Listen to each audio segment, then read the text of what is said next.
গেরুয়ায় সেজে উঠেছো, আনুষ্ঠানিক যোগদান কবে? এই প্রশ্নটার উত্তর তো সময় বলতে পারবে, সেটা আমার পক্ষে বলা সম্ভব নয়।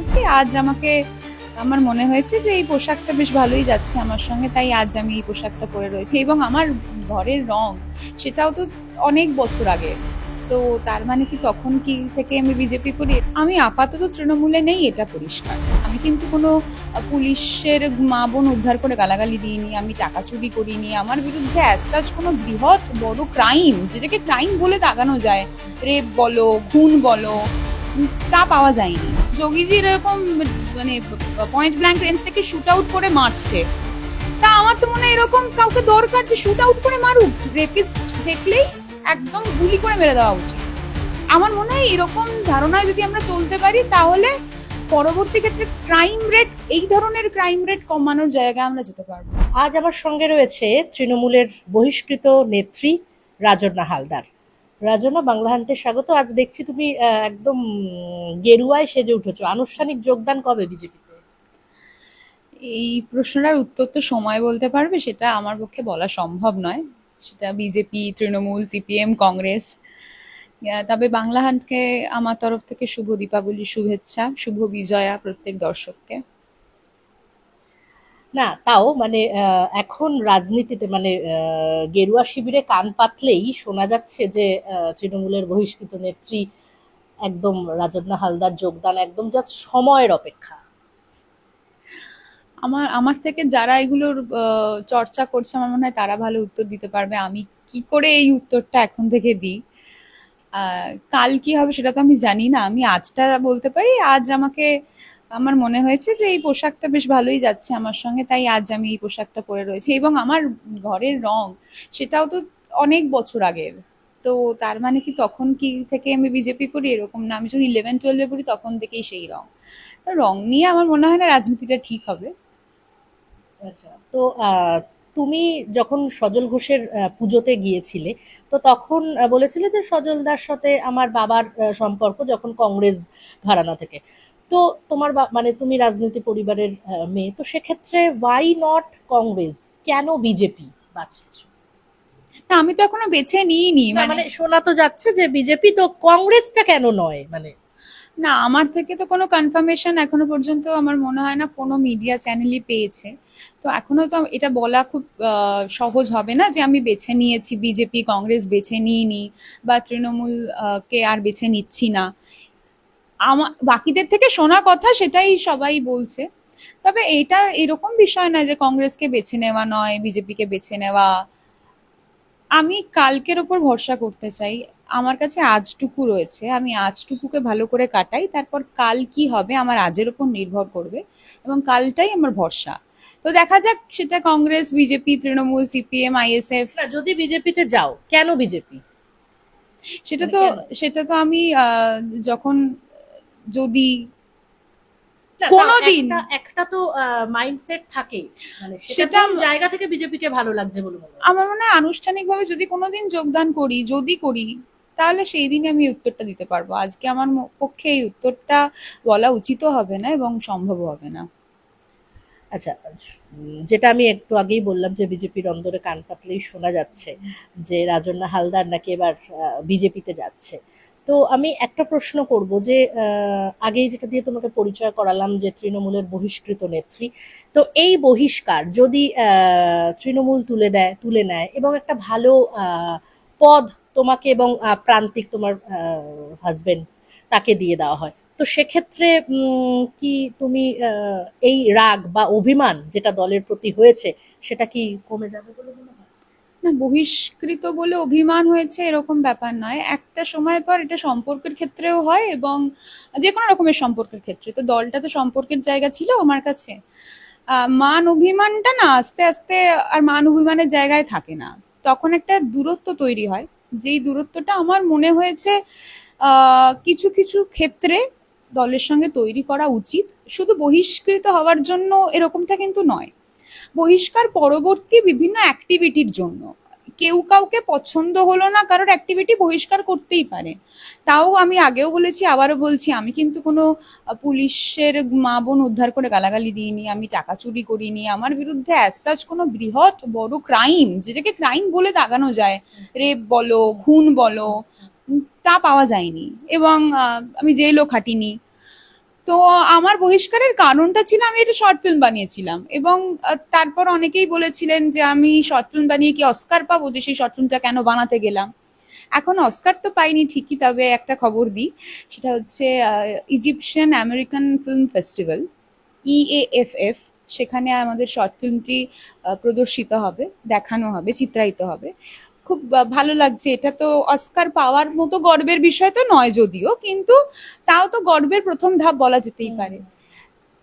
তো এই বিষয়গুলোকে কেন্দ্র করে আমি দেখেছি যে আহ, দলের সঙ্গে আমার দূরত্বটা এখন মানসিক তৈরি হয়ে গেছে, ওই সম্পর্কের ক্ষেত্রে যেরকমটা হয়।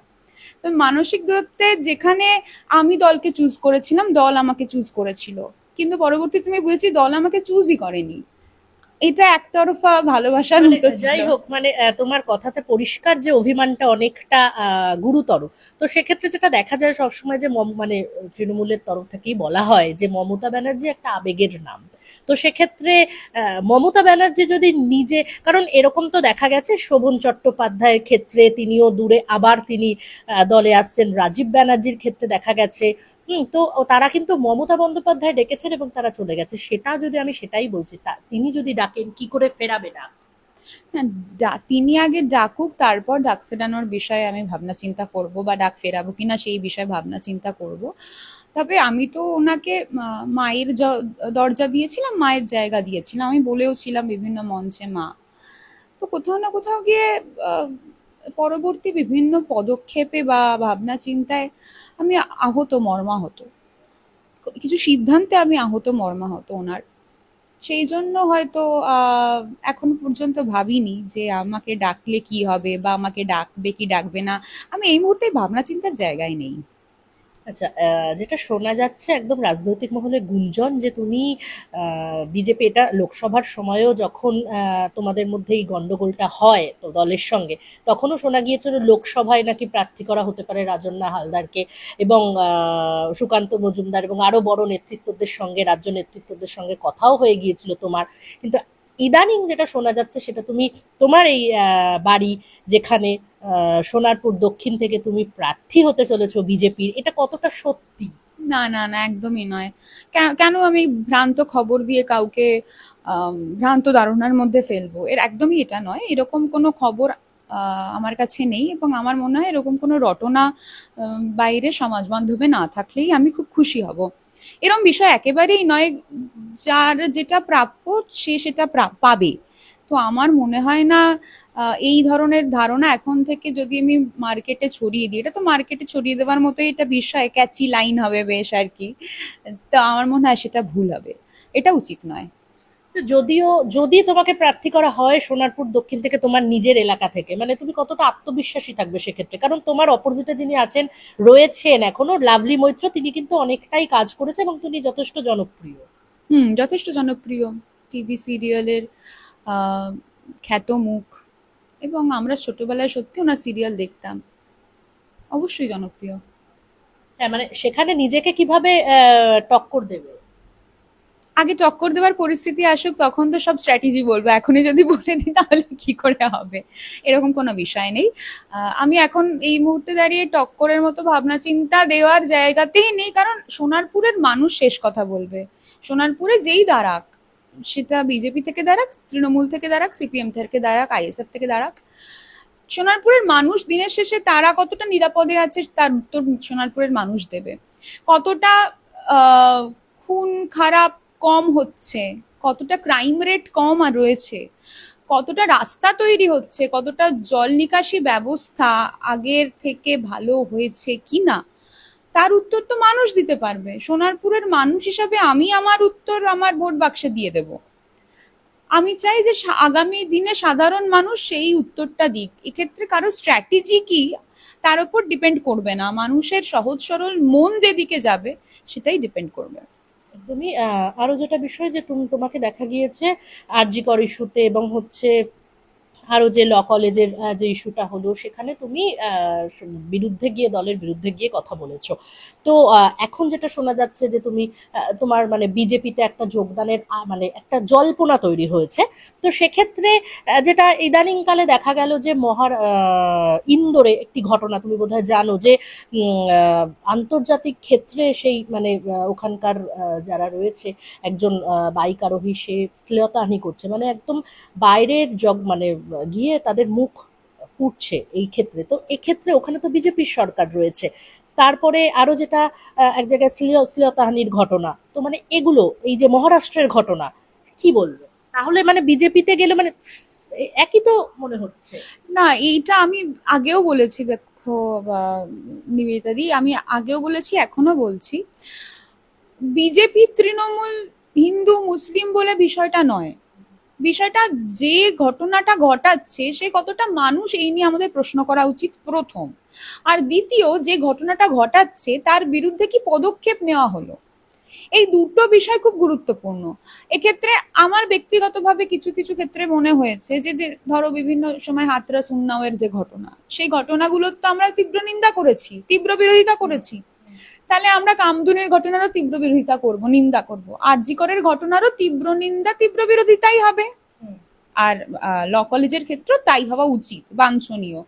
আমি কোনো ঘটনার তীব্র নিন্দা বা বিরোধিতা করছি, তার মানে আমি কোনো দলের হয়ে করছি এটা কিন্তু উল্লেখযোগ্য বা গুরুত্বপূর্ণ না, আমি মানুষ হিসাবে করছি সেটা গুরুত্বপূর্ণ। যে ঘটনাটা ঘটাচ্ছে সে যে কোনো দলের হতে পারে, যে কোনো ধর্মের হতে পারে, কিন্তু সে মানুষ কি না, দ্যাট ইজ ইম্পর্টেন্ট। অমানুষ বলেই তো এরকম পাশবিক অত্যাচার করছে। কিন্তু তার বিরুদ্ধে কি পদক্ষেপ নেওয়া হচ্ছে, তার বিরুদ্ধে সরকার, দায়িত্বপ্রাপ্ত সরকার কি পদক্ষেপ নিচ্ছে, আদৌ কি দায়িত্বপ্রাপ্ত এই যে কথাটা সেটার অর্থ বহন করে শাস্তি দিচ্ছে তাকে, সেটা ইম্পর্টেন্ট। আমার মনে হয় সেটা খুব গুরুত্বপূর্ণ। তৃণমূল সরকার তো বারবার বলছে যে অপরাজিতা বিল কেন হিমঘরে ঢুকিয়ে রেখে রাখছে বিজেপি।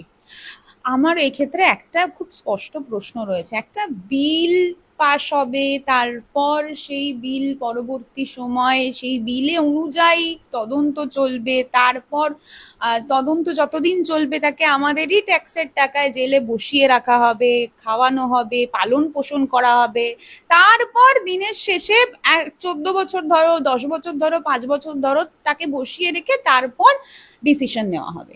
এই সময়টাতে যার উপর অত্যাচার হলো তা সে কি বিচার পেলো এই 5 বছর 10 বছর? এবং যাদেরকে ঢুকিয়ে রেখে দেওয়া হচ্ছে শ্রী ঘরে, বা আমি জানি না সেটা আড়াল করা হচ্ছে, ঢুকিয়ে রেখে দেওয়া হচ্ছে কি বিষয়, আমি কোনো মন্তব্যই করতে পারবো না অপরাধীদের নিয়ে। কিন্তু এই যে তার পরবর্তী একটার পর একটা ঘটনা ঘটে যাচ্ছে, তুমি বলো আরজি করার পর কি থেমে থাকলো? এসএসকেএমেও তো দেখলাম আমরা, থেমে কি থাকলো? থাকলো তো না। উল্লেখযোগ্য শাস্তি কেন দেওয়া হচ্ছে না? যোগীজি এরকম মানে পয়েন্ট ব্ল্যাঙ্ক রেঞ্জ থেকে শুট আউট করে মারছে, তা আমার তো মনে হয় এরকম কাউকে দরকার যে শুট আউট করে মারুক। রেপিস্ট দেখলেই একদম গুলি করে মেরে দেওয়া উচিত। আমার মনে হয় এরকম ধারণায় যদি আমরা চলতে পারি তাহলে পরবর্তী ক্ষেত্রে ক্রাইম রেট, এই ধরনের ক্রাইম রেট কমানোর জায়গায় আমরা যেতে পারবো। আচ্ছা, আমি একদম শেষ পর্যায়ে চলে এসেছি, একটা লাস্ট প্রশ্ন করব, সেটা হচ্ছে তুমি যদি বিজেপিতে যাও বা অন্য কোনো দলে যাও, শুধু বিজেপি কেন, তৃণমূলে থাকছো না এটা তো পরিষ্কার। আমি আপাতত তৃণমূলে নেই, এটা পরিষ্কার। একদম। তো নেক্সট যেই দলেই যাও, তৃণমূল কংগ্রেস বা মমতা ব্যানার্জিকে যেহেতু তুমি মা সম্বোধন করতে বা মা হিসেবেই দেখতে, তো তার ক্ষেত্রে কোনো কিছু কথা বলার থাকবে? মানে কিছু কথা বলার থাকবে মানে? মানে কিছু কি বলতে চাও, কোনো অভিমানের কথা হোক, ভালোবাসার কথা হোক, এভরি। না, অভিমান ভালোবাসার মতো জায়গায় এখন তো আর বিষয়টা আবদ্ধ নেই, এখন একটা দূরত্বের জায়গায় আবদ্ধ। দেখো, আমি কাউকে সম্মান করেছি মানে তাকে পরবর্তী ক্ষেত্রে তার প্রতি অভিমান, দূরত্বের জন্য তাকে অসম্মান করব সেটা ঠিক নয়। কিন্তু হ্যাঁ, অবশ্যই ভুল কিছু হলে ভুলকে ভুল বলার মতো শক্তি, ক্ষমতা আমরা তাকে ছোটবেলায় দেখেই পেয়েছি। তিনিই শিখিয়েছিলেন, মমতা বন্দ্যোপাধ্যায় কিন্তু শিখিয়েছিলেন যে ভুলকে ভুল বলতে হয় চোখে আঙুল দিয়ে। এ রাজা তোর কাপড় কোথায় উনি কিন্তু বলেছিলেন 34 বছরের রাজত্বের অবসানের সময়। তো আমি তো তাকে দেখে বড় হয়েছি, তাহলে আজকে যদি কোনো ভুল তার দ্বারাও ঘটে সেটা বলার আমার অধিকার রয়েছে, রাজা তোর কাপড় কোথায়। আরো ভালো ভালো খবর দেখতে সাবস্ক্রাইব করুন বাংলা হান্টের ইউটিউব চ্যানেল। বাংলা হান্টের আরো খবর দেখতে নজর রাখুন। বাংলা খবর মানেই বাংলা হান্ট।